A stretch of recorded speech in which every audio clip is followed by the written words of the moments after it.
number 45 of 2024 is a particularly interesting one. This is one of the many bills, Madam Speaker, I have hoped that we'd consider over time. But like I have learned, Madam Speaker, everyone's jobs ends up being no one's job. Many times we say these things, then we leave it, and we assume that somebody will think for us. I cannot remember the number of times while commenting on BPS that almost every senator has made this request that this amendment is about, that the House be granted sufficient time to consider the budget policy statement, that it is not tenable, the 14 days that we are granted, within which to listen to the public, make our decisions as committee, compile it, and bring it to the House. In fact, if possible, Madam Speaker, it will make more sense, other than have it compiled by the budget committee as is a tradition, to have actually the individual committees present their findings individually. You have the chair for ICT come here and give their perspective and their view on the proposed bill.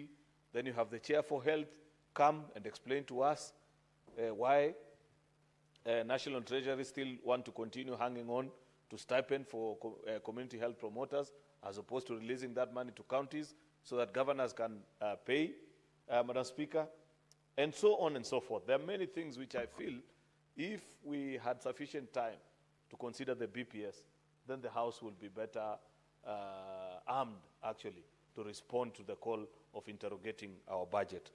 This bill was published, actually, in the Kenya Gazette Supplement number 190 of 2024, last year, November.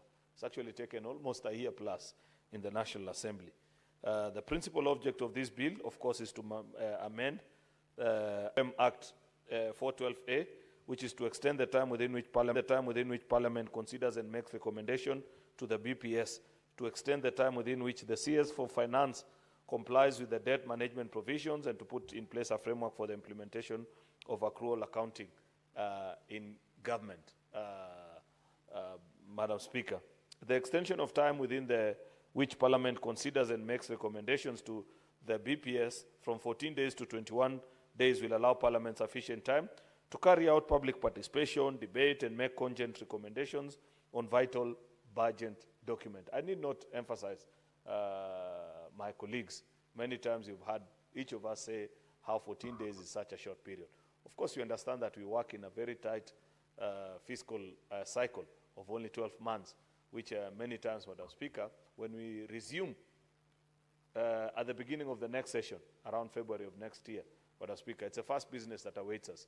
And within that time, we have a short time to consider this, send it back to National Treasury, they put it together, then they send the proposed budget to the Assembly, who have to carry out public participation and all those things, especially remembering that in a budget like the one for last year, for next year actually, it's the last budget before the elections, and therefore, Madam Speaker, has a lot of interest.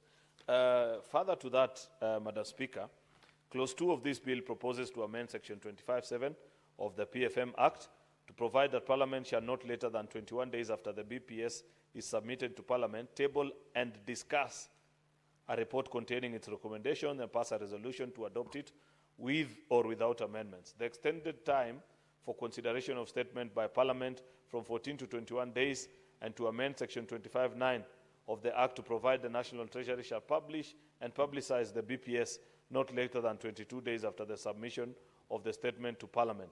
These extend time for publishing and publication to 21 days. I have explained that. Section 50 of this Act also imposes certain obligations relating to debt management to the Cabinet Secretary for Finance.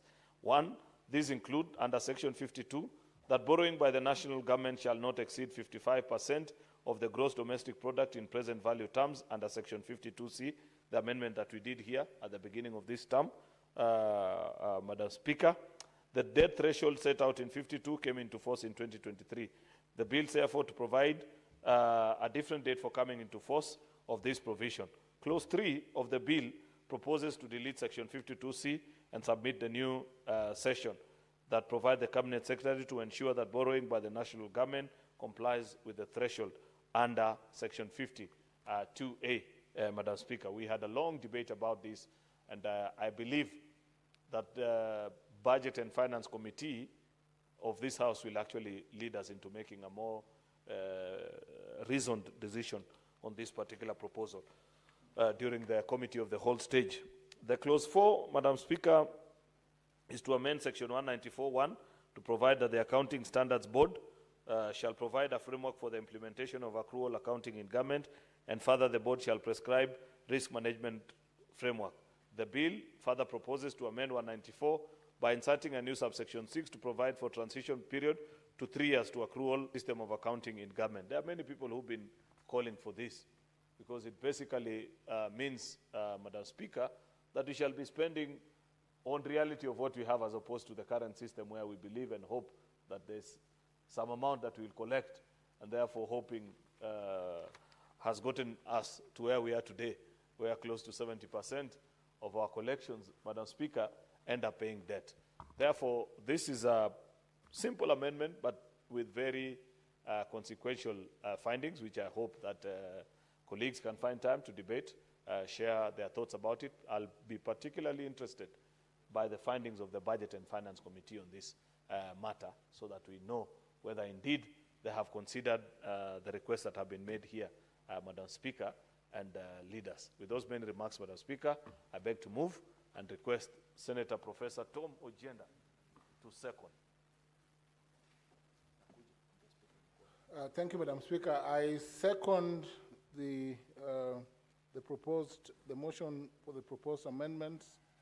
Madam Speaker, it is clear that timelines are important to the extent, Madam Speaker, that budget policy statements must be debated within a sufficient time, and the proposal to amend the sections in question, Section 25 and other sections, is an important section. Madam Speaker, these amendments will improve the substance of business that this House will undertake, and in the light of the proposed timelines and timeframes as per the proposals, Madam Speaker, I second.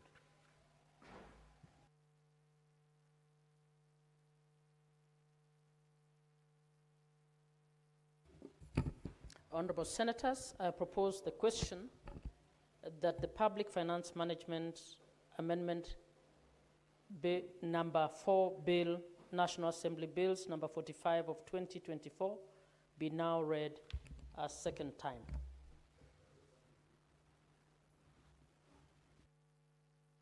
Senator Mtata. My lady, Madam Speaker,